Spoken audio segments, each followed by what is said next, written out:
গেল হচ্ছে বিষয় হচ্ছে সকাল সকাল কী যে কন্টেন্ট দিই ভেবে পাই না ছাতার মাত্রা। ফেসবুক চাই রোজ ডেলি নতুন নতুন কন্টেন্ট, তাই চলে এলাম আরেকটা নতুন কন্টেন্ট নিয়ে। ভাবছিলাম কি কন্টেন্ট দেওয়া যায়, তাই কাকিমাদের আলোচনা কথাগুলো মাথায় চলে এলো, তাই পরিপাটি করে ভিডিও ছেড়ে চলে এলাম শুয়ে বসে ভিডিও বানাতে।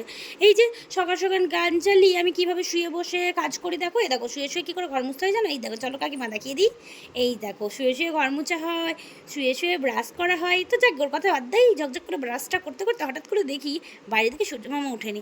তো ভালো কথা, সূর্য ওঠেনি একদিকে ভালোই হয়েছে, ওয়েদারটা ঠান্ডা ঠান্ডা থাকবে। এইদিকে সোনা মামা ঘুমাচ্ছে, পট করে আমাকে স্নান করে নিতে হবে। একটু গাল টেপে দেখলাম উঠছে না, আমি স্নান টান করে পুজো করে এসে দেখি মা সোনা মামা উঠে গেছে। তাই সোনা মাম্মা আর আমি দুজন মিলে একটু নাচ করে নিলাম। নাচ টাচ করে নেওয়ার পর বিছানাটাকে সুন্দর করে পরিপাটি করে গুছিয়ে নিয়েছি। দেখলে শুয়ে শুয়ে সব কাজ হয়। তো কাকিমারা তোমরা তো আনন্দ পাচ্ছ নিশ্চয়ই, আবার সমালোচনা করবে আমাকে নিয়ে, ইস সারাদিন মানে কী সমস্ত ভিডিও বানাতে থাকে, খুব বাজে, খুব নোংরা মেয়েটা। ওগো কাকিমা এত নোংরা বাজে মেয়েটার ভিডিও কেন যে দেখো তোমরা, আমি ভেবে পাই না। যাকে তোমরা এইসব ভাবনা চিন্তা করতে থাকো, আর তোমাদের এই ভাবনা চিন্তাতে আমার বেশ ভালো লাগে। আগে প্রথম প্রথম খুব দুঃখ পেতাম, এখন আর দুঃখ পাই না। কেন জানো?